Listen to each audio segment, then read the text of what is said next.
Good morning once again and welcome to Newsfile. This is your most authoritative news analysis platform. Let's get to my take, and I title Samson's take, Hijacked Democracy. That's a threat to the democracy. I've had cause to ask if Ghana was a failed state.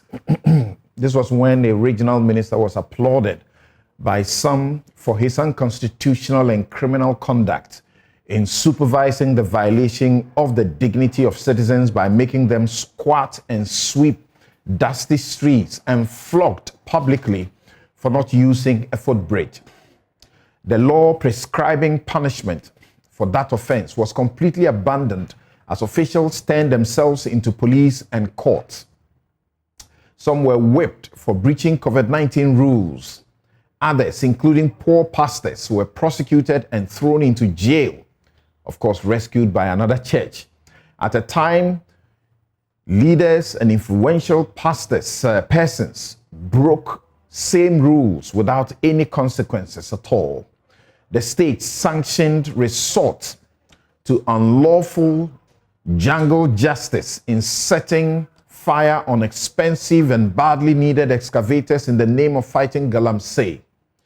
The law's mandatory instructions on how to seize such machines, place them under police custody, and procure court orders in distributing them to the state were ignored, and lame justifications were given. The ugly partisanship would rather we argue whether it was 5 and not 8 people who were killed in the 2020 elections, instead of seeking justice, even if it was 1 life lost. A commission nearly made mockery of the killing and maiming of unarmed protesters by state security, vigorously interrogating a journalist who dared to capture the shooting and finding excuses for the killers. The state taught us that a Ghanaian life was only worth a compensation amount of 250,000 Ghana cedis. Last week, I associated myself with better informed notable citizens who declare our democracy to be anything but a sham. On both occasions, I have had people in government and well-meaning citizens reach out to suggest I was somewhat out of character for asking if this was a failed state and describing the democracy a sham. Truth is, I was never out of character. Whatever that means, I reflect deeply about what I write and say in exercise of my chapters 5 and 6, citizen rights and duties, as well as my article 162, obligations as a member of the Fourth Estate of the Realm.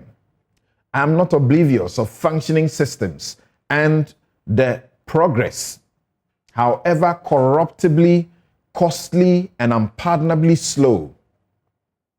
It is the wrongs that threaten this democratic project and progress. It can't escape any objective observer that the police is restoring confidence in its ability to fight crime and ensure the law is no respecter of persons. Sometimes it just feels like giving up on this project, but that also is not an option. We must be citizens and not spectators. If we stop the crime against the project, and we must definitely ensure that happens. The democracy or government is hijacked by the duopoly that has election machines or political parties by which state property is distributed as spoils of election victory. Elected officers hand management of sensitive jobs to people they will otherwise never offer a place in their private businesses. Health professionals and teachers earn and retire on pittance, while political office holders who do not want their children instructed by these teachers or use the hospitals earn many times more plus ex gratia every 4 years. You are shocked A minister is justifying the decision to pay civil servants 20% of their salaries so they will work in compliance with the constitutional dictates and ethics of their jobs to be neutral, not participate in partisan political activities.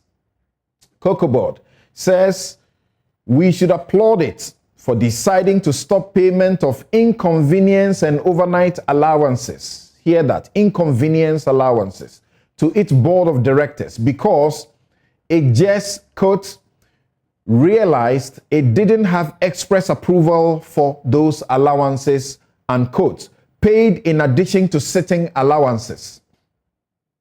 And this is a state organization whose head is said to earn several times what the president gets in a month. The wickedness in the waste, the impunity and lawlessness that we see, that conduct explains why party supporters have been hacking opponents in internal elections. The police should be updating us what has become of the gentleman who was nearly killed in Dansoman, that's Ablekuma West, and almost a month after they announced the arrest of his assailants. I wept watching the video of those who were hacking their fellow human with cutlasses. The Nasara coordinator for Sisala West constituency, Musa Idrisu, who is battling for his life in hospital, is returning to the hospital for the second time. We are told that he had been attacked in a similar fashion and hospitalized not too long ago during the polling station elections there. They attacked him again last week, trying to kill him for allegedly purchasing a talisman to use in spiritually manipulating elections in favor of his candidate. This is a hijacked democracy, and that is a threat. That is my take. We'll be right back to deal with the vexed matters that we are canvassing for you this morning.